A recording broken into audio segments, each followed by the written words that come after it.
There are 5 factors that are necessary to make crazy money part-time. And most people hate the first one. Well, the first thing you have to have is you need a suffering sector. You need to find a large pool of people with a big problem that they are willing to pay to solve. Here's what I mean when I say most people hate this. Because you ask people, who do you help? How are you gonna help them? Well, I help everybody. That's why you're struggling. You don't wanna pick a group of people to serve. The more hurtful the problem, the higher the price. What does that mean? Like, the more painful the problem is, the more you can charge to solve it. This is why that heart surgery costs more than when you go to the emergency room to get a splinter taken out of your finger. What you've got to do is you've got to figure out, how can I find a big pool of people with a very major problem that hurts them a lot? For instance, I have a guy who just became a client of mine. He bought a $100,000 coaching package from me because he and I are in a mastermind together. He was struggling with pricing his offers, and I showed him why. Literally that night, he went back to his hotel room. He made a $100,000 offer to one of his clients, and that client took it. You need to figure out a way to solve the problem of the suffering sector that's better than other people have solved it. Your superior solution must be simple to see. That means when you show it to somebody, they need to have an aha sooner rather than later. It's your ability to take complex things and then simplify a solution that gives people the desire to want to do business with you. The superior solution needs to be simple to see, but it also needs to be simple to say. A suffering sector and a superior simple solution are not enough.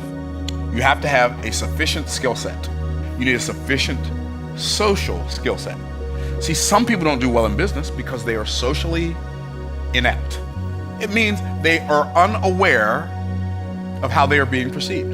People who are socially inept are unaware of how people are perceiving them. The better your perception of how you're being perceived, especially when you're presenting something, the more likely you are to be able to clarify that thing. You need to be able to have such a high level of empathy that you can read the energy of people reading your energy. I don't mean in a woo-woo psychic kind of way. I just mean in a regular, like, everybody has a vibe.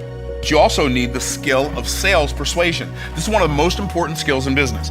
Stop using the word convince as a synonym for selling. Convincing is not selling. Convincing is what people who are bad at selling resort to because they're so bad at selling. Convincing is when I attempt to get you to do something I desire you to do for my reasons. When I'm convincing you, the person I'm thinking about is me. But selling is persuasion. Persuasion is when I help you make a decision you already desire to make for your own reasons. You don't do that by starting there. I didn't start out that way. I really believe that in good salespeople, the primary ingredient is love for your clients. Skill number 3, the skill of supply precision. If you sell people something and you make them a promise and you don't deliver on the promise, all you've done is lied. You've cheated them because you promised them something that you had no ability to deliver on or no willingness to deliver on. You need to deliver on the promises that you make in the marketplace. You do a whole lot of work, you're gonna mess some of it up. But when you mess up, fix it.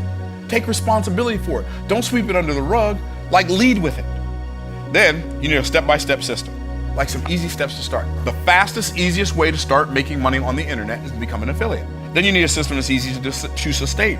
Maybe you want to start a blog, maybe a financial literacy blog, where you start promoting a whole bunch of financial teachers like affiliate offers. Maybe you want to start a YouTube channel. Successful social proof. Guess where your successful social proof starts? It starts with you. Go prove your solution works. That's what I did. I was my first client. The stuff that I taught, I didn't teach, I just did it. You want to go start a YouTube channel that people want to watch? Go do something remarkable and document the process. Why? Because documentation beats conversation. Then you spread your solution slowly at the start. Once you find something that works, spread that solution systematically. Figure out how to make your life better financially.